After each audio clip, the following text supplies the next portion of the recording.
Tuhan Yesus, biarlah hati kami sungguh-sungguh merindukan Engkau Tuhan. Terima kasih untuk keadaan dunia yang semakin lama semakin membosankan. Tuhan, biarlah dengan demikian kami menjadi orang-orang yang semakin merindukan untuk segera berjumpa dengan Engkau ya Tuhan. Roh Kudus, mari Bapa berbicara kepada setiap kami. Singkapkan rahasia firman-Mu ya Bapa. Dan kami berdoa, biar siang hari ini ada sesuatu yang akan membakar hati kami untuk sungguh-sungguh mempersiapkan diri kami Tuhan, menjelang kedatangan-Mu yang kedua kali yang sudah amat sangat singkat. Terima kasih Bapa. Dalam nama Tuhan Yesus kami berdoa. Haleluya. Amin, amin, amin. Shalom. Puji Tuhan. Hari ini saya akan bicara satu topik yang sudah lama kita tahu, sudah lama kita dengar. Nah, saudara, topik ini ada sebagian orang Kristen yang takut mendengarnya. Tapi ada sebagian orang Kristen yang justru sangat merindukan itu segera terjadi. Dan topik itu bicara tentang rapture. Katakan rapture. Berapa banyak di antara saudara yang sudah merindukan rapture terjadi? Ya, benar? Bagaimana kalau yang belum menikah? Baik, saudara, mari kita perhatikan ayat-ayat ini. Ada sesuatu yang saya percaya perlu untuk kita kembali disadarkan, diingatkan supaya kita senantiasa semakin siap. Karena Anda siap atau tidak siap, Tuhan Yesus akan segera datang kembali.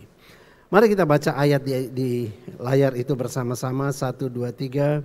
Sebab pada waktu tanda diberi, yaitu pada waktu penghulu malaikat berseru dan sangkakala Allah berbunyi, maka Tuhan sendiri akan turun dari sorga, dan mereka yang mati dalam Kristus akan terlebih dahulu bangkit.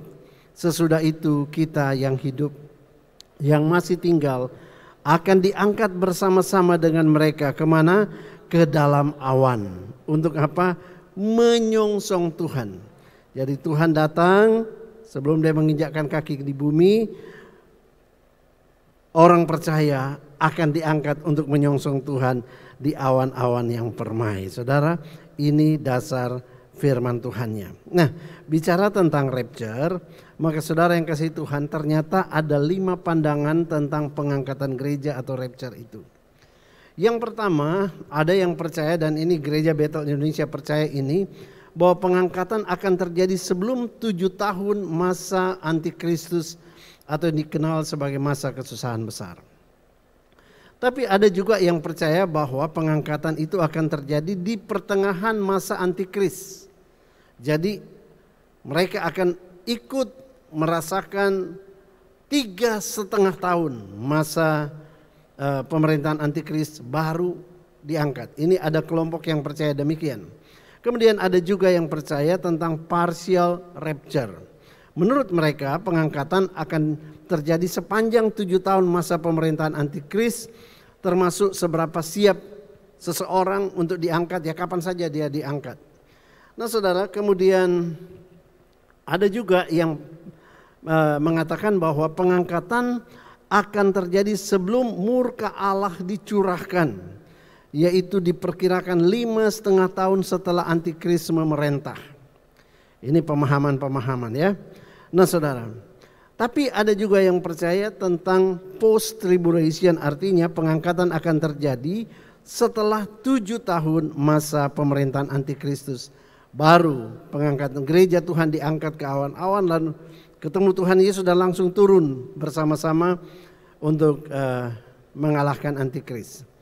Ini semuanya. Nah, sebagai Jemaat Gereja Bethel Indonesia, sekali lagi kita percaya pengangkatan gereja akan terjadi sebelum masa pemerintahan antikristus. Saya mau tanya saudara, menurut saudara, saudara kepingin yang mana? Sebelum antikris, pertengahan antikris, atau yang mana? Sebelum, ya, sebelum. Baik. Nah, Sekarang mari kita lihat apa sih yang menjadi dasar. Kenapa kok Gereja Bethel Indonesia percaya bahwa pengangkatan itu terjadi sebelum masa Antikris.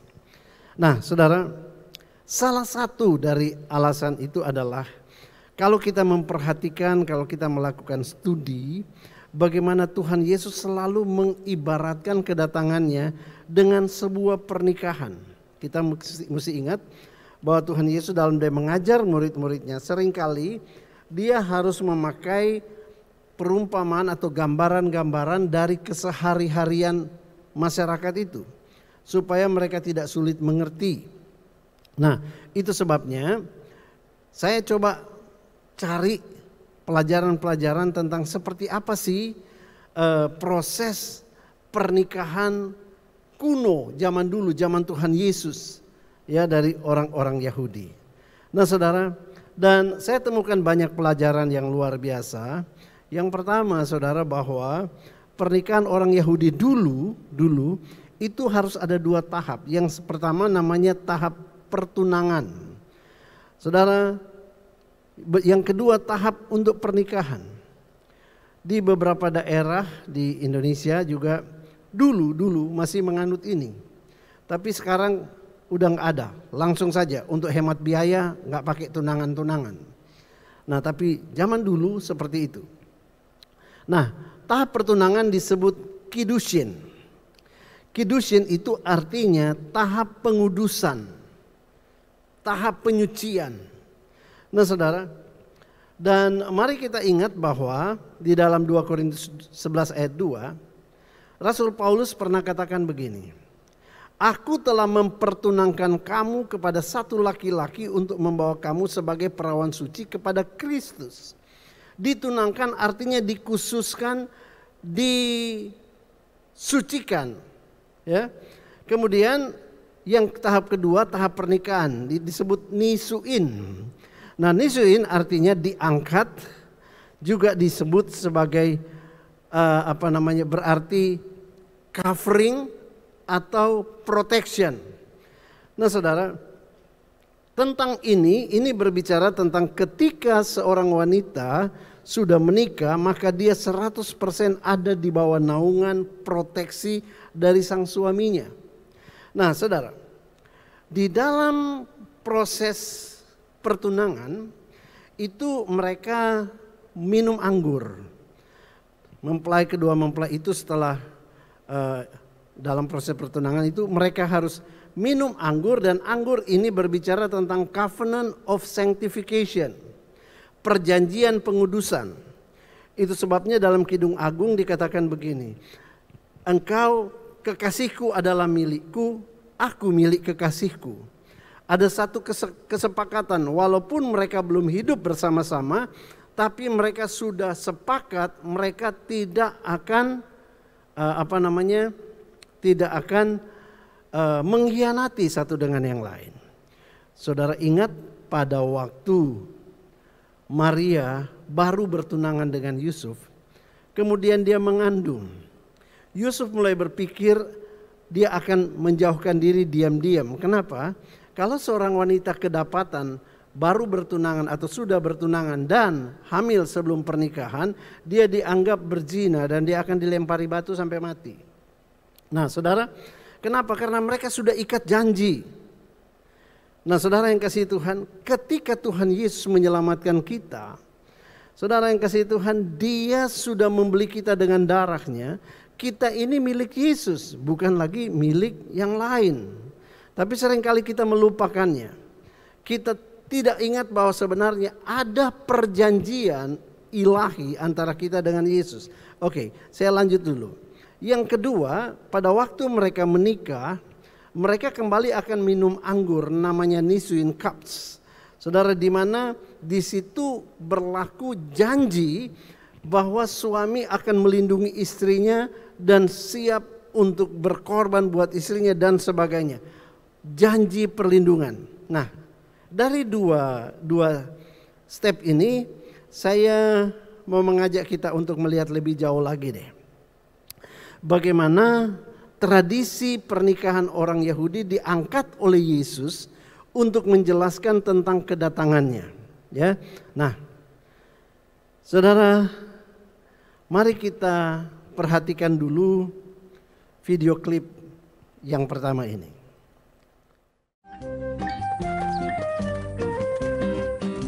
In village, town, or city, one of the most joyous occasions in which we share wine is, of course, a wedding.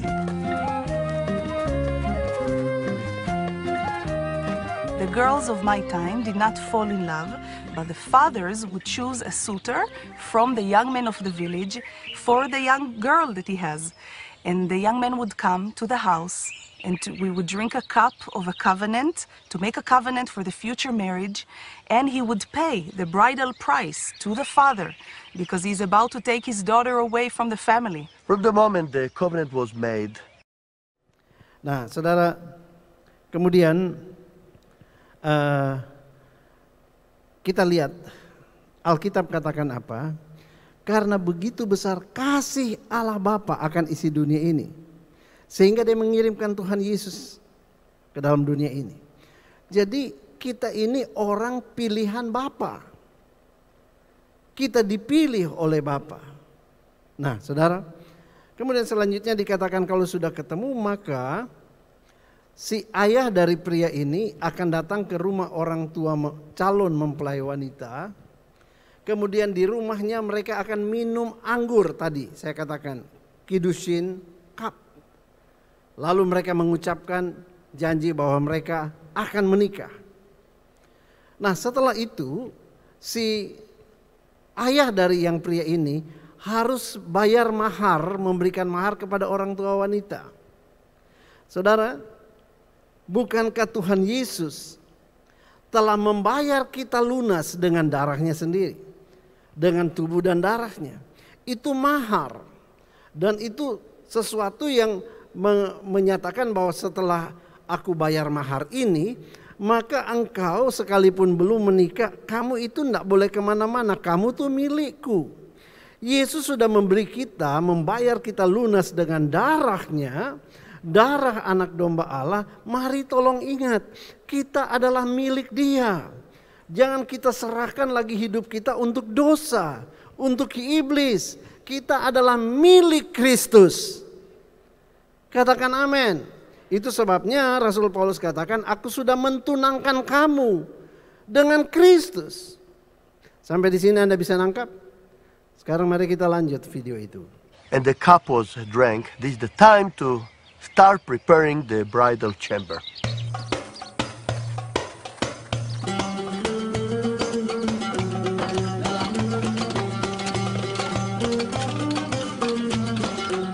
Son, you have to start work. But remember one thing. I will be the one to decide when the chamber is ready.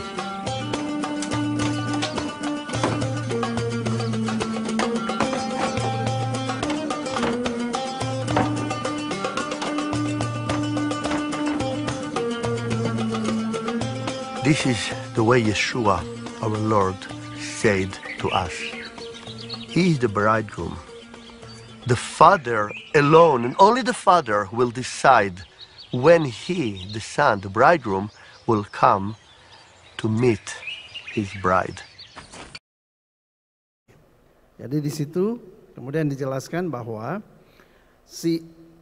setelah melamar calon mempelai ini, maka ayahnya akan berkata kepada putranya, mulai hari ini kamu harus kerja keras. Pekerjaan pertama yang harus kamu lakukan adalah kamu harus bangunkan sendiri rumah untuk calon mempelaimu. Jadi si pemuda ini yang akan menikah, dia hanya boleh dibantu oleh teman-teman dekatnya untuk membangun rumah. Untuk siapa? Untuk wanita ini. Nah, kalau rumah sudah selesai, maka bukan si pria ini yang akan menentukan kapan menikah. Tapi setelah rumah selesai, maka ayahnya sendiri hanya ayahnya yang boleh menentukan kapan waktunya untuk menjemput sang mempelai. Ini tradisi. Nah, kemudian saudara, pada waktu tiba saatnya untuk menjemput sang mempelai, maka si pria ini harus mengajak teman-teman dekatnya yang sama-sama bangun rumah tadi untuk pergi ke rumah sang mempelai wanita. Nah, apa yang mereka lakukan selama perjalanan itu, mereka membawa alat-alat musik, bikin keributan di jalan. Di paling depan itu sangkakala harus ditiup supaya sang mempelai yang masih jauh rumahnya, begitu dia mendengar ada suara musik sudah mulai mendekat, mereka tahu bahwa mempelai itu sudah dekat dan mereka mempersiapkan diri, dan si wanita ini dengan teman-teman wanita yang lain itu akan menyongsong sang mempelai. Nah, itu cerita tradisi pernikahan orang Yahudi. Sekarang mari kita lihat, saudara. Yang pertama tadi dikatakan calon mempelai dibantu oleh teman-teman dekatnya harus membangun rumah untuk sang mempelai wanita. Yesus berkata di dalam Yohanes 14 ayat 1-4. Jangan gelisah hatimu, percayalah kepada Allah dan percaya jugalah kepadaku. Di rumah Bapakku banyak tempat tinggal, jika tidak demikian tentu aku mengatakannya kepadamu. Perhatikan ini, sebab aku pergi ke situ untuk menyediakan tempat bagi siapa? Bagi gerejanya, bagi mempelainya. Dan apabila aku telah pergi ke situ dan telah menyediakan tempat bagimu, aku akan datang kembali dan membawa kamu ke tempatku, supaya tempat di mana aku berada, kamu pun berada, dan kemana aku pergi, kamu tahu jalan ke situ. Ini covenant. Ini covenant pranikah, ini covenant waktu tunangan. Aku akan menyediakan tempat bagimu, nanti kalau sudah selesai aku akan datang menjemput kamu. Di mana aku berada kamu akan berada. Nanti bicara tentang pernikahan. Sampai sini Anda bisa tangkap? Nah, sekarang mari kita lanjut. Setelah rumah selesai, barulah sang bapak menentukan waktunya untuk menjemput. Dan Yesus bilang begini, tentang hari dan saat tidak seorang pun yang tahu, malaikat-malaikat di surga tidak, dan anak pun tidak, hanya Bapa sendiri. Waktu dia menyatakan ini, maka mengertilah murid-muridnya. Kenapa? Karena memang begitu. Jadi bukan berarti Tuhan Yesus itu tidak maha tahu, tapi memang Bapa bilang dia sendiri yang akan menentukan kapan, kalau rumah sudah selesai. Halo? Nah, sampai di sini Anda bisa paham? Oke, sekarang saya lanjut. Apa yang terjadi pada saat menjemput mempelai wanita itu? Saudara, seperti tadi saya katakan, mempelai pria dengan teman-temannya akan kira-kira seperti gambaran ini.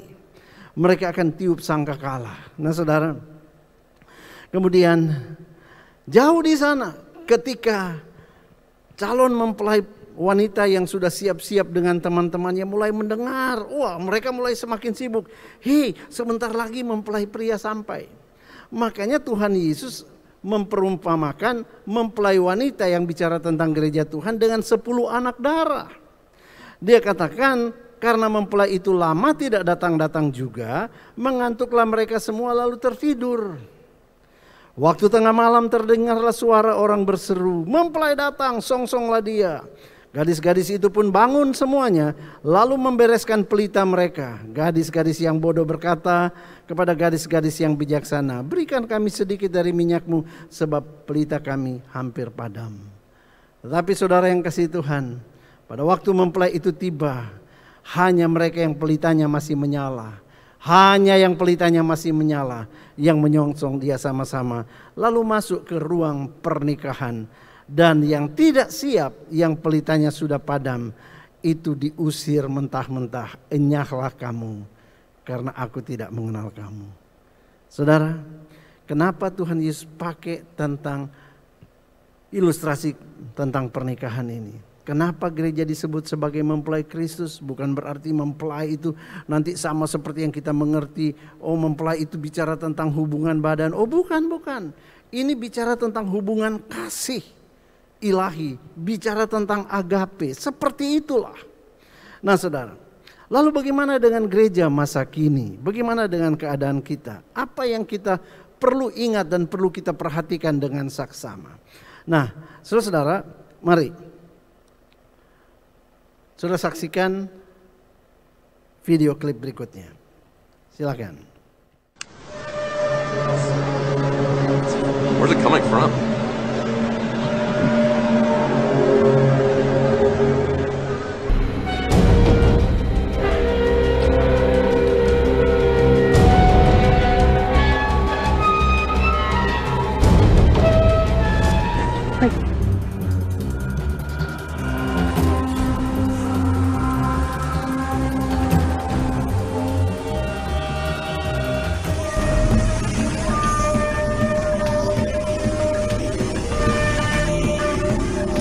Baru pertama kalinya saya mendengar peristiwa seperti itu, dan baru pertama kalinya juga di sosial media ini menjadi perbincangan yang meluas di sana gitu ya.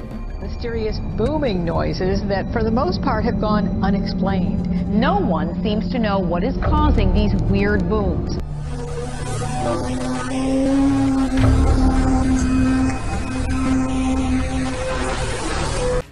Saudara, saya Aiman Wicaksono. Saya ajak Anda untuk mengikuti tayangan dalam episode Misteri Suara Sangkakala.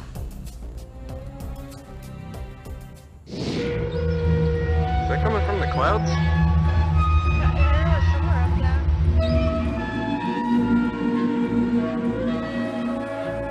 Suara misterius terdengar menggema di berbagai langit belahan dunia. Publik pun dibuat bertanya-tanya. Berbagai dugaan pun bermunculan, mulai dari sisi ilmiah dengan istilah the hum atau bunyi dengungan, hingga sisi religius sebagai tanda akhir zaman. Suara trompet sangkakala banyak disimpulkan menjadi asal suara misterius dari langit di berbagai negara. Tak hanya menjadi topik yang menggemarkan di media sosial, berbagai stasiun televisi mancanegara pun ikut ramai memberitakan. Suara yang diduga sebagai trompet sangkakala ini sudah lama terdengar, bahkan beberapa tahun silam. Namun sepanjang tahun 2015, suara trompet sangkakala kian ramai terdengar. Guna mencari jawaban suara trompet sangkakala berasal, berbagai teori kemudian bermunculan. Dari sisi ilmiah, NASA menyebutkan suara trompet sangkakala merupakan fenomena alam. Namun hingga kini, teori suara trompet sangkakala berasal belum dapat dibuktikan. Akankah misteri suara trompet sangkakala dapat terpecahkan, atau tetap menjadi pertanyaan?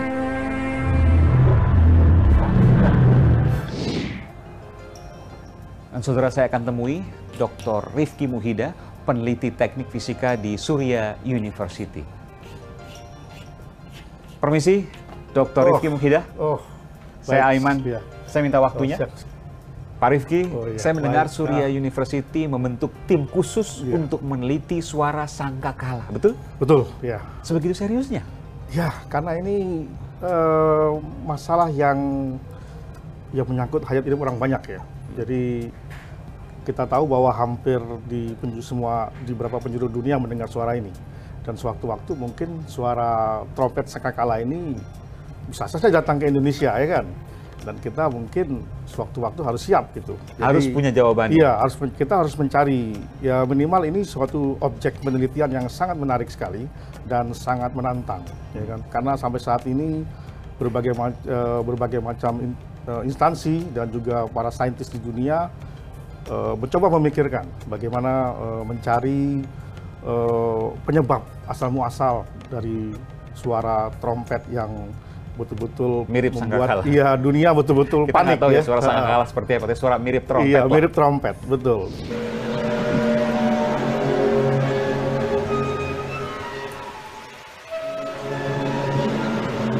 Strange sounds being heard in the atmosphere. People around the world and here at home have reported hearing some bizarre noises. Some strange noises heard around the world the last few weeks has people buzzing, especially on YouTube. Clips posted from Arizona to England and right next door in Manitoba, all showing folks alarmed by what sounds like a noise. Saya dengar ada 3 dokter yang ada di tim itu. Iya. Dan sudah berjalan beberapa minggu penelitian ini. Iya, betul. Belum saya menanyakan ke hal yang lebih lanjut, jadi Anda menyatakan bahwa suara trompet itu benar adanya, bukan tahayul, bukan mengada-ngada, bukan semu, tapi nyata. Kemungkinan besar, ya itu mungkin suatu suara Ya suara mungkin dari alam, mungkin dari ulah manusia atau bagaimana. Nah ini yang harus kita teliti. Intinya semua itu bisa dijelaskan melalui sains. Ya, sebagai seorang saintis kita berusaha untuk menjelaskan itu.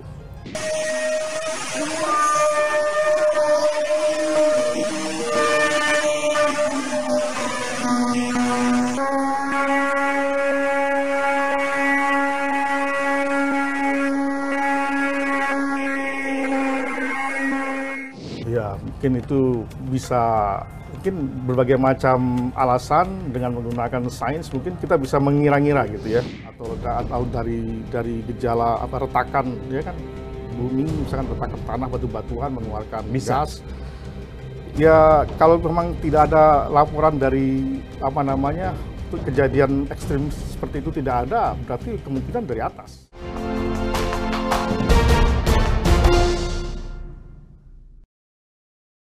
Lima tahun sudah berlalu, saya pernah khotbahkan tentang ini juga.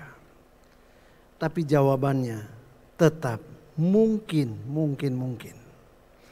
Dan tidak ada satu jawaban yang pasti. Tapi kenyataan itu ada. Nah saudara,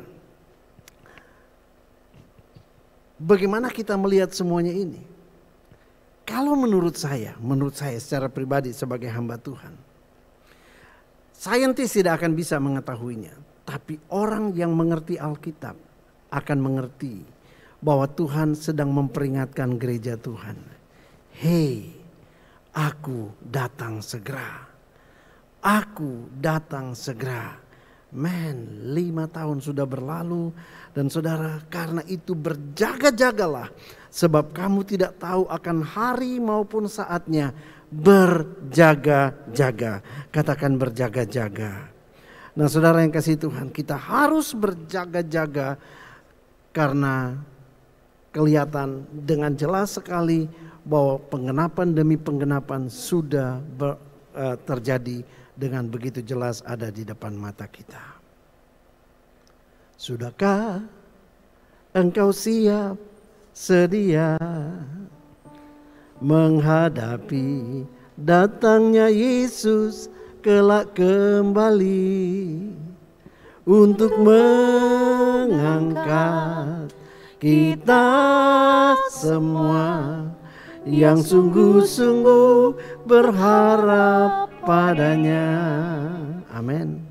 Mari kita sembah Yesus, Dia di hadapan tahta kemuliaan yang kudus. Selama waktu ini masih ada, kita bernafas di dalam dunia. Amin. Ingat, Anda siap atau tidak siap, Yesus akan segera datang kembali. Masih belum percaya?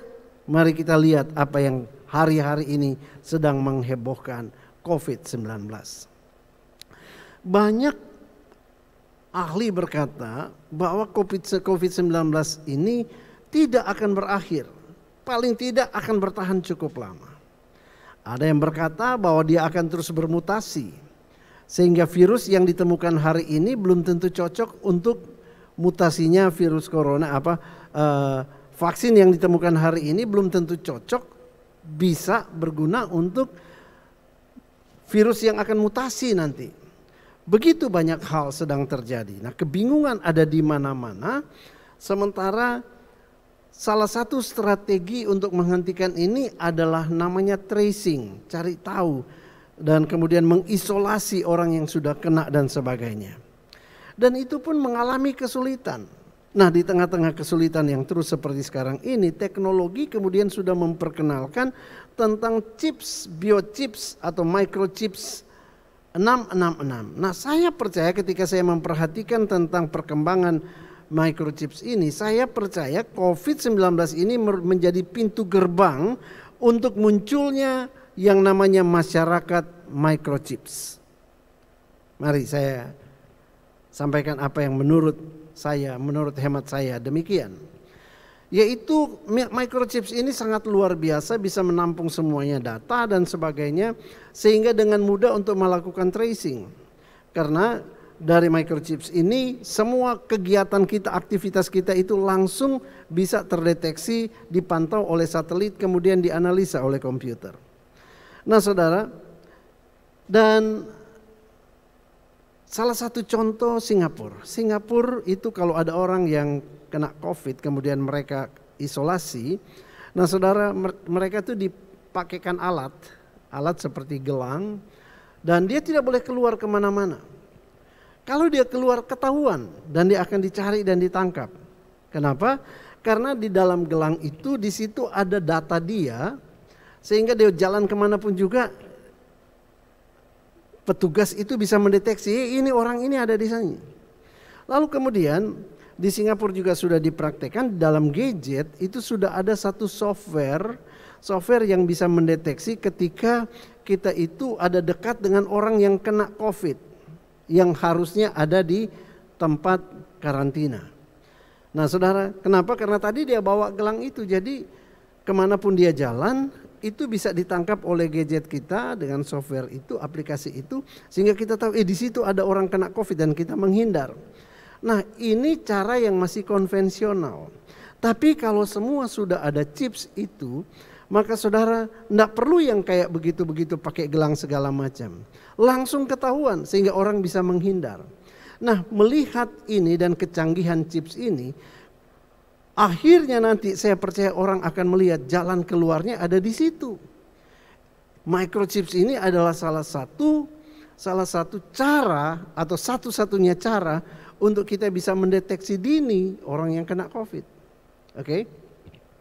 Di beberapa belahan dunia itu chips itu sudah marak, sudah dipasang di mana-mana. Nah, di Eropa terutama Swiss itu ada satu kebanggaan khususnya anak-anak muda, mereka bangga sekali kalau mereka sudah pakai chips itu. Mereka sudah menganggap diri mereka ini, saya ini manusia digital sekarang. Bionic man. Nah saudara, sehingga kalau ada anak-anak muda yang belum pakai itu dianggap kampungan. Nah saudara, saya ingat beberapa tahun yang lalu pada waktu Facebook baru muncul. Kemudian diikuti dengan Instagram. Saudara, pada waktu itu anak-anak muda atau orang lah, kalau tidak punya Facebook itu dianggap kuno. Kemudian muncul Instagram. Kalau nggak punya Instagram, saudara dianggap kuno. Sehingga orang berburu untuk berlomba-lomba ikut dengan teknologi ini. Baru dianggap keren. Nah, dari munculnya Facebook sampai munculnya Instagram, ini begitu cepat sekali tren ini menular ke seluruh dunia. Dan sekarang, saudara pembantu rumah tangga saja dia punya Instagram. Nah, kalau yang seperti ini, kemudian anak-anak muda sudah digandrungi dengan pakai chips baru keren, kira-kira berapa tahun sih itu akan membuat seluruh dunia akan merasa, waduh gue juga perlu nih, gue gak keren nih, gue gak punya chips, gue gak digital. Saya yakin dalam sekejap waktu, sekejap mata, semua akan mengingininya. Pemerintah akan mengingininya untuk kebutuhan security, masyarakat akan mengingininya. Untuk apa?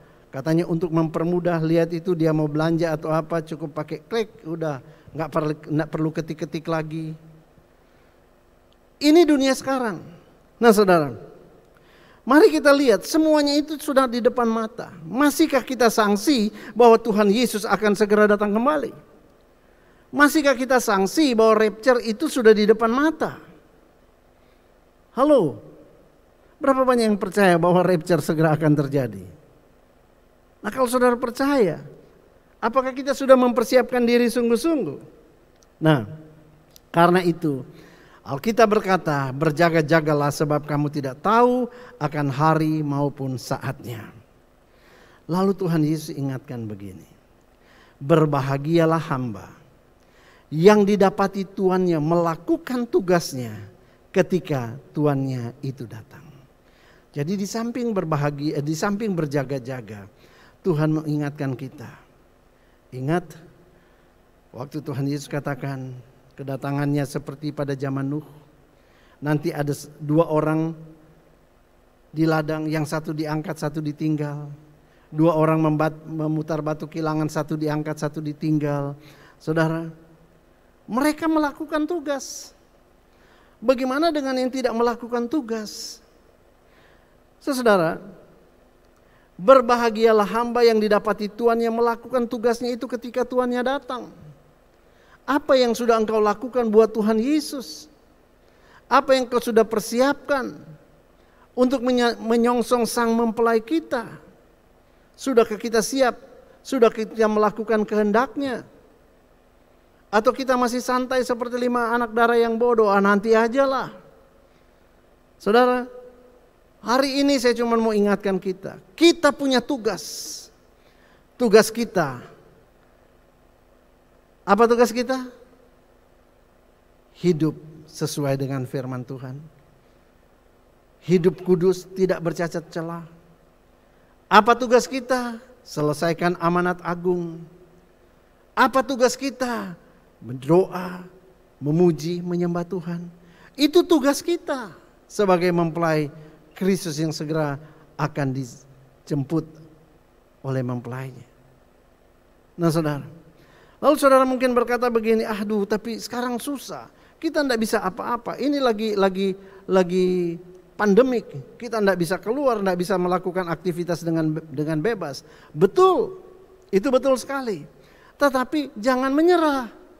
Saudara, saya ingat satu ketika bangsa Israel itu dibuang karena ditawan ke Babel. Lalu Tuhan, Alkitab bilang mereka Tuhan yang buang pakai tangan orang Babel. Dibuang ke Babel untuk 70 tahun lamanya. Mereka disimpan di Babel. Kenapa?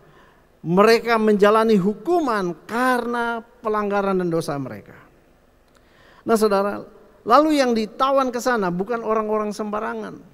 Para nabi, para imam, para pemuka-pemuka agama. Sementara yang biasa-biasa itu ditinggal. Nah, pada waktu mereka ada di Babel, dan satu ketika orang datang dan membawa kabar bahwa Sion atau Yerusalem itu sudah dibakar habis oleh orang Babel, dan kemudian sudah dihancurkan, rumah-rumah dihancurkan, bait Allah sudah dihancurkan. Nah, mereka dalam kesedihan yang luar biasa, apa yang mereka lakukan? Mereka tulis dalam Mazmur 137 ayat 1-4. Ini yang mereka lakukan. Di tepi sungai-sungai di Babel, di sanalah kita duduk sambil menangis. Kenapa? Karena mengingat Yerusalem, mengingat Sion. Pada pohon-pohon ganda rusa di tempat itu kita menggantungkan kecapi kita. Sebab di sanalah orang-orang yang menawan kita meminta kepada kita memperdengarkan nyanyian. Dan orang-orang yang menyiksa kita meminta nyanyian sukacita. Nyanyikanlah bagi kami nyanyian dari Sion. Bagaimana kita dapat menyanyikan nyanyian Tuhan di negeri asing? Nah saudara yang kasih Tuhan, ini kondisi bangsa Israel waktu itu. Mereka diasingkan ke Babel. Lalu di Babel mereka hidup, mereka begitu tertekan. Mereka bukan sebagai orang buangan saja, tapi mereka dipaksa untuk mengikuti tradisi-tradisi orang Babel yang bertolak belakang dengan tradisi mereka, agama Yahudi. Nah saudara, di sana mereka diejek, di sana mereka disuruh kerja paksa. Mereka begitu tertekan. Mereka kesepian. Nah saudara, lalu waktu mereka dengar bahwa Sion sudah hancur, mereka menangis. Mereka menangis. Lalu apa yang mereka lakukan? Mereka gantungkan kecapi mereka di pohon-pohon ganda rusa. Saudara perlu tahu bahwa kecapi itu mereka bawa dari tanah mereka, dari Israel, pada waktu mereka pergi ke tanah Babel. Kenapa? Karena kecapi adalah salah satu instrumen penting waktu mereka melakukan ibadah kepada Tuhan. Tanpa kecapi mereka merasa ibadah mereka itu tidak lengkap. Kecapi itu bicara tentang pujian penyembahan kepada Tuhan. Kecapi itu berbicara tentang ibadah mereka kepada Tuhan. Waktu mereka dalam keadaan tertekan, Apa yang mereka lakukan? Ibadah mereka gantungkan. Mereka begitu tertekan, tidak ada gunanya lagi hidup seperti begini. Saudara, bagaimana dengan kita? Kita ini sedang diasingkan lewat COVID. Jangan gantung kecapi. Jangan sampai pujian, penyembahan dan doamu itu hilang lenyap. Hanya karena engkau begitu tertekan, begitu ketakutan, ya, dan kemudian saudara kehilangan. Dengar baik, Tuhan akan segera datang kembali. Jaga ibadahmu kepada Tuhan. Tetaplah hidup dalam pujian penyembahan. Saudara, orang-orang Babel pada waktu itu bilang begini, hei, nyanyikan bagi kami nyanyian dari Sion. Itu sebenarnya ejekan. Sekarang lu lagi tertekan, lagi ditawan seperti ini. Ayo nyanyi, nyanyi, mana pujianmu kepada Allahmu, mana Allahmu. Lalu mereka berkata, bagaimana mungkin kita menyanyikan nyanyian bagi Tuhan di negeri asing? Bagaimana mungkin kita tetap menyanyi memuji Tuhan? Sudah di PHK, nggak ada penghasilan. Bagaimana mungkin? Saya justru lagi bingung. Bagaimana mungkin? Saudara yang kasih Tuhan, salah satu ciri daripada orang yang sudah menggantungkan kecapinya adalah mereka menggantikan pujian penyembahan kepada Tuhan dengan air mata, dengan tangisan, dengan keluh kesah, dengan ngomel dan lain sebagainya. Salah satu ciri itu. Saudara, padahal kalau kita bicara tentang penyembahan kepada Tuhan, saudara tidak bergantung kepada suasana hatimu. Sebab penyembahan adalah milik Tuhan. Lewat penyembahan roh kita akan dibangkitkan, kita beroleh kekuatan daripada Tuhan untuk mengatasi semuanya ini. Tapi bagaimana masalah terus tidak tahu mau makan apa besok. Saudara, penyembahan kepada Tuhan itu bukan hanya kalau engkau nyanyi bersorak-sorai. Kalau engkau sedang dalam tekanan yang luar biasa, hatimu sedang remuk. Alkitab berkata, aku dekat dengan orang yang remuk hatinya. Saudara, datanglah kepada Tuhan, masuk dalam penyembahan kepada Tuhan. Lalu nyatakan isi hatimu, curhatlah kepada Tuhan dengan air mata. Yesus, firman Tuhan berkata, kalau engkau curahkan keluh kesahmu kepada Tuhan, bukan di media sosial, maka Tuhan akan kirimkan malaikat untuk menampung air matamu dan dibawa kepada Tuhan. Saudara, jadi ketika engkau pengen nangis, nangislah di hadapan Tuhan, jangan nangis di medsos. Carilah Tuhan, datang kepadanya. Atau saudara berkata, tapi bagaimana kita bisa masuk dalam hadirat Tuhan? Aku ini cuma tinggal di kos-kosan misalnya, aku tidak bisa apa-apa. Bagaimana aku bisa masuk hadirat Tuhan? Bisa. Dan saya mau beritahu saudara, Tuhan itu baik luar biasa. Beberapa waktu yang lalu Tuhan ingatkan saya tentang panggilan gereja ini, yaitu Menara Doa. Menara Doa kita itu sudah ada dari tahun 98, sudah 22 tahun. Di kota-kota lain Menara Doa sempat ada tutup, on off. Karena kasih karunia Tuhan kita tetap bertahan selama 22 tahun. Beberapa tahun yang lalu seorang hamba Tuhan namanya David Demian. Dia orang Mesir yang bertobat dipakai Tuhan luar biasa, sekarang jadi warga negara Kanada. Nah, saya pernah ketemu dia pertama kali waktu saya di Taiwan, ketemu dia, kita adakan doa rally keliling Taiwan sama-sama David Demian.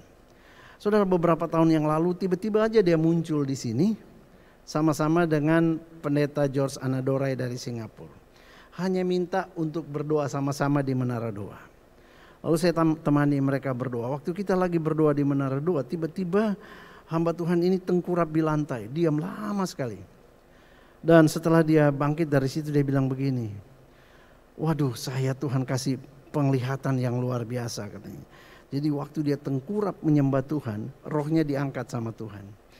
Dari Menara Doa situ dia diangkat, akhirnya dia melihat gedung kita di bawah. Tiba-tiba dia melihat dari Menara Doa itu kita itu keluar muncul satu antena tinggi. Dan waktu dia perhatikan itu tiba-tiba dia lihat ada petir dari langit menyambar ke antena itu. Kemudian dari antena itu nyebar ke segala penjuru bumi. Lalu rohnya diangkat semakin tinggi, akhirnya dia melihat bola bumi. Dan di bola bumi itu tiba-tiba dia melihat juga antena-antena baru muncul di berbagai penjuru. Dan pancaran sinar yang dari antena sini nyambar ke sana, lalu kemudian dia lihat sepertinya bola bumi ini sedang ada dalam satu jaring raksasa yang terdiri dari sinar seperti itu. Lalu saya tanya, maksudnya apa? Kira-kira apa ini? Dia bilang, Tuhan mau pakai menara doa ini untuk ke bangsa-bangsa. Saya simpan itu. Lalu saya berpikir tadinya berarti saya harus ke bangsa-bangsa untuk membangun menara doa di sana. Dan saya sudah lakukan. Tapi ternyata nggak bisa. Nah saudara, 2 minggu yang lalu saya ditelepon dari teman-teman kita, gereja GBI keluarga kita yang ada di Amerika, bahwa waktu Paskah kemarin hamba-hamba Tuhan berkumpul berdoa, mereka dapat Tuhan bilang begini, dirikan menara doa dunia, harus 24 jam. Lalu mulai saat itu mereka bangun menara doa namanya UPT, United Prayer Tower. Ini semua dalam bahasa Indonesia, karena Tuhan kasih ke gereja Indonesia. Nah, mereka mau, Tuhan bilang harus 24 jam. Tapi mereka nggak bisa, mereka cuma bisa 2 jam pagi, 2 jam malam. 1 sesi 1 jam, jadi 1 jam pagi, 2 sesi pagi, 2 sesi malam. Sudah sekian bulan mereka menjalani, nggak bisa nambah-nambah jamnya. Dan mereka berdoa, tiba-tiba Tuhan ingatkan mereka untuk kontak saya. Pak Hani, menara doanya masih 24 jam ya? Ya puji Tuhan masih. Waduh, tiba-tiba kok Tuhan suruh kita hubungi Batam, katanya gitu. Boleh nggak Pak ya, menara doa di Batam ini itu pakai Zoom mereka. Jadi di sini kita pancarkan menara doa kita itu dipakai Zoom-nya, Zoom ID-nya UPT, kemudian dari sana mereka sebar ke seluruh penjuru dunia. Sehingga orang-orang Indonesia yang ada dimanapun juga, mereka bisa akses setiap saat. Karena waktu ini kan berbeda. Ada orang yang mungkin jam 9 malam atau jam 8 malam di negara tertentu. Di Amerika itu lagi tengah malam atau subuh, belum ada menara doanya. Tapi di Indonesia mungkin itu masih jam 10 pagi. Sehingga mereka minta 24 jam dong, kita mau ikut, nggak bisa. Dan mereka bilang, Pak, kalau Batam bisa masuk, maka kita akan umumkan bahwa sekarang sudah 24 jam. Nah, Batam yang leading. Saya bilang oke, kasih saya waktu, saya harus persiapan. Dan saudara, akhirnya kami mempersiapkan. Dan saya bilang juga saya mau bertahap karena dibutuhkan tim yang cukup kuat. Tapi Tuhan bicara begini sama saya, this is your calling, ini panggilan gereja ini. Lalu tiba-tiba saya ingat yang penglihatannya David Damien. Saudara, Roh Kudus taruh di hati saya, sharing ini kepada jemaat. Ini yang Tuhan mau kita lakukan di zaman sekarang, di zaman COVID ini. Saudara, dan akhirnya saya runding dengan gembala-gembala cabang. Oke, sekarang kita tambah 3 jam lagi. Jadi dari 2 sesi itu, kemudian kita tambah lagi 3 sesi. Dari 4 sesi mereka, kita tambah 3 sesi dan kita akan terus tambah sampai akhirnya 24 jam. Nah, saudara, dan saya lihat waktu kemarin di doa pengerja saya sampaikan, wow, banyak pengerja yang kemudian masuk dan saya dapat respon dari sana. Waduh, apinya bagus sekali, Pak. Jadi kita mulai di sini jam 5 sore, ya. Di sana tuh masih subuh jam 5, ada yang jam 5 subuh. Tapi kalau kita lihat mereka udah masuk di dalamnya, mereka kepingin ikut. Nah, saudara, tentu tidak mungkin dengan kelompok sedikit. Jadi begini, di menara doa kita kumpul beberapa orang, 10 orang, paling banyak 15 orang. Dan di situ ada full band dan kita memuji menyembah Tuhan. Tapi dari rumah-rumah, wah kemarin saya lihat dari rumah-rumah udah banyak yang ikut. Saudara, di tengah-tengah pandemik seperti ini, kadang-kadang ya kita karena tekanan susah tidur, betul nggak? Rasanya susah tidur atau lagi tidur tiba-tiba tengah malam terbangun, lalu kita melongo sendiri merenung nasib. Hei, bukan itu Tuhan mau. Kalau Anda terbangun apapun masalahmu, engkau bisa langsung gabung dengan prayer tower ini. Masuk dalam hadirat Tuhan. Saudara, engkau bisa menyembah bersama-sama seluruh dunia bersama-sama. Di layar ini kalau Anda mau foto boleh, kalau mau minta detailnya boleh. Saudara lihat di situ, itu jam-jam yang ada sekarang ini. Ada jam WIB, ya kalau di atas di Amerika itu jam 3 pagi, tetapi di Indonesia Barat secara khusus jam 17 sampai jam 23. Jadi jam 5 sampai jam 11 malam. Terbangun di situ, isi saja, masuk saja, ikut berdoa, ikut nyembah Tuhan. Saudara, kemudian di Amerika malam, kita di sini ada pagi, jam 8 pagi sampai jam 12. Nah, saudara, ini kita kemudian mulai bagi-bagi dengan rayon-rayon yang lain. Tapi mereka masih minta karena di sini yang 24 jam, mereka mau supaya 24 jamnya kita. Nah, saya bilang begini, Pak, kalau tengah malam itu enggak mungkin banyak orang, Pak. Nanti cuma satu orang dengan gitar, jembreng, nyembah Tuhan sambil ngantuk-ngantuk. Gimana kalau di tempat lain itu lagi jam 7 pagi atau jam 7 malam. Orang lihat kayak begini menaranya, enggak ngangkat. Jadi saya perlu persiapan. Nah saudara, jadi sekarang menara doa kita berubah. Saya katakan sama semua penjaga menara, ini kita mau mendunia loh. Kamu ngantuk-ngantuk di sini, di daerah lain itu lagi seger-segernya. Jadi kita diminta untuk terus on fire, untuk terus penuh semangat. Kalau kami sendiri nggak mungkin sanggup kalau full timer sendiri. Tapi kalau saudara semua mendengar suara Tuhan dan panggilan Tuhan dan mau berkata, ini Tuhan aku juga mau ambil bagian cuman 1 jam. Maka saudara, kapan saja Tuhan Yesus datang, Dia akan berjumpa kita sedang di ladang mengerjakan tugas kita, ladang di menara doa. Lewat menara doa itu kita tidak bisa pergi menginjil kemana-mana, tapi kita mulai menginjil dalam doa. Kita jangkau orang-orang yang tidak bisa kita jangkau lewat doa-doa kita untuk keselamatan jiwa mereka. Itu penginjilan. Tidak bisa lagi kita datang secara fisik, tapi kita bisa datang menghampiri mereka dengan doa. Ingat Alkitab bilang apa? Penuaian terakhir itu malaikat akan ikut kerja. Waktu kita doa untuk seseorang, malaikat bisa datang ke sana memberikan mereka mimpi-mimpi ilahi. Berapa banyak kesaksian orang datang dan kemudian mau percaya Tuhan. Kenapa? Karena didatangi sama Tuhan Yesus, didatangi sama malaikat. Itu pola penginjilan di akhir zaman.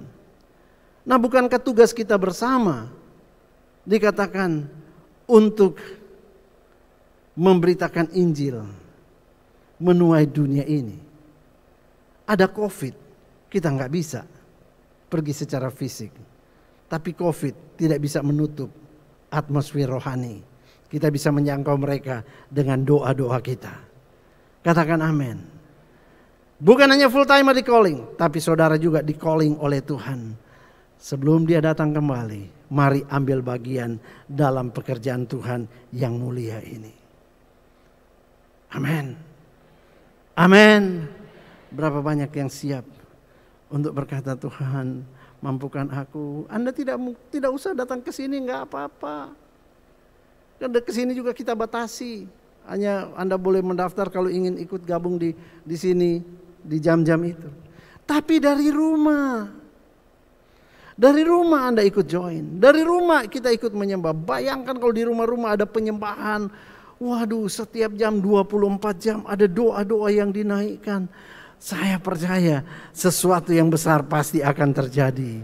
Waktu Yesus datang kembali, kapan saja kita berkata, Tuhan aku sudah terlibat di dalam amanat agung. Tundukkan kepala saudara. Haleluya, Bapa Sorgawi, hamba-Mu sudah selesai menyampaikan apa yang Kau taruh dalam hati hamba-Mu. Dan aku berdoa saat ini buat jemaat-Mu ya Tuhan. Biar kami boleh menangkap isi hati-Mu. dan boleh memberikan diri kami available untuk penuaian akhir zaman ini, untuk menyelesaikan, menuntaskan amanat agung lewat doa. Hamba-Mu berdoa, berikan mereka kekuatan, berikan kemauan yang kuat, berikan kemampuan ya Bapa, untuk mereka benar-benar melakukan kehendak Tuhan pada zaman now. Terima kasih Tuhan Yesus, terima kasih. Bapa yang baik, kami mau berdoa saat ini untuk bangsa dan negara kami. Tuhan, kami tahu Engkau punya rencana yang besar buat bangsa kami, dan COVID berusaha untuk menghalanginya. Tapi doa kami Tuhan, Engkau adalah pemenang, Engkau yang mengendalikan segala sesuatu. Kami berdoa, tolong bangsa kami Tuhan, luputkan kiranya bangsa kami dari COVID-19 dan dari resesi ekonomi yang sudah membayang di depan Tuhan. Berikan hikmat kepada pemerintah kami, baik yang di pusat sampai ke daerah-daerah Tuhan. Berikan mereka hikmat daripada-Mu Tuhan, supaya segala keputusan yang mereka buat adalah keputusan yang tepat. Tolong Tuhan, kami tahu pemerintah kami juga sedang bingung menghadapi semuanya ini. Tapi Engkau Allah yang tidak pernah bingung dengan apapun juga. Doa kami Tuhan, kiranya Engkau memperhitungkan, selamatkan bangsa kami Tuhan. Sejahterakan kiranya bangsa kami ya Bapa, karena kesejahteraan bangsa ini adalah kesejahteraan kami juga. Kami berdoa buat gereja-gereja-Mu ya Bapa. Tolong juga bangunkan kembali gereja-gereja-Mu untuk melihat bahwa sungguh kedatangan-Mu sudah di ambang pintu, supaya semua gereja-gereja akan bersiap, akan menjadi seperti 5 anak darah yang bijaksana. Tolong para pemimpin-pemimpin gereja juga Tuhan. Tolong pada ahli-ahli teologi yang hari-hari ini hanya sibuk memperdebatkan hal-hal doktrin yang tidak berkaitan dengan kehidupan sehari-hari. Tuhan, sadarkan mereka supaya semuanya akan melihat bahwa kami semua gereja sedang dipanggil untuk menuntaskan amanat agung Tuhan, bukan untuk gagah-gagahan doktrin mana yang paling benar. Dan Tuhan, kami berdoa buat jemaat Tuhan, biar kami juga boleh jeli untuk menyaring semua informasi-informasi, termasuk informasi-informasi rohani yang masuk lewat media sosial. Terima kasih Tuhan Yesus. Kami berdoa untuk Pak Niko sebagai gembala pembina kami. Tuhan, kalau hari-hari ini Engkau sedang menyembunyikan dia barang sesaat lamanya, Tuhan, kami tahu dia akan tampil kembali dengan pewahyuan yang luar biasa. Lindungi dia Tuhan sekeluarga, jauhkan dari COVID-19, anugerahkan kiranya kesehatan ya Tuhan. Terima kasih Bapa yang baik, terima kasih Tuhan Yesus. Dan hamba-Mu berdoa buat semua jemaat yang sedang mengikuti ibadah ini. Mari saudara bangkit berdiri. Tuhan, aku tidak tahu berapa banyak yang sudah menggantungkan kecapinya, tapi hari ini Tuhan, Kau mengingatkan kami untuk kembali pada panggilan kami. Doa hamba-Mu Tuhan Yesus, biarlah ketika mereka mencari wajah-Mu, Engkau memberi diri-Mu ditemuin mereka. Dan biarlah ketika mereka mulai menyanyi memuji Tuhan, biarlah hadirat-Mu Tuhan turun dan memberikan kelegaan kepada yang berbeban berat ya Tuhan. Membuka jalan bagi mereka yang mengalami pintu-pintu tertutup. Oh Tuhan, menyembuhkan mereka yang sakit Tuhan Yesus. Meluputkan mereka dari COVID-19 dan dari apapun juga yang sedang mereka hadapi. Doa hamba-Mu Tuhan Yesus, ingatlah kiranya biar Engkau memperlakukan umat-Mu yang sungguh-sungguh berharap dan mengandalkan Engkau Tuhan, yang percaya kepadamu dengan segenap hati. Engkau perlakukan berbeda dengan orang-orang fasik, sama seperti Engkau melakukan berbeda dengan umat-Mu di Goshen. Demikian kiranya Tuhan, tengah-tengah pandemik ini, lakukan perbedaan Tuhan. Perlindungan-Mu ada atas umat-Mu. Aku minta di dalam nama Tuhan Yesus Kristus. Dan sebentar kami akan berpisah, kami akan pulang. Mari angkat kedua tangan saudara. Bapa, berkati anak-anak-Mu Tuhan. Biar waktu mereka keluar dari ruangan ini, mereka akan hidup berjaga-jaga senantiasa. Berkati mereka dengan damai sejahtera-Mu. Berkati mereka secara rohani, materi, maupun jasmani mereka Tuhan. Dan biar Roh Kudus, roh segala hikmat, turun ke atas mereka, menyertai, melindungi dari hari ini sampai Tuhan Yesus datang kembali menjemput gerejanya di awan-awan yang permai, bahkan sampai selama-lamanya. Saudara yang percaya, sambut berkat Tuhan, sama-sama katakan amin, amin, amin.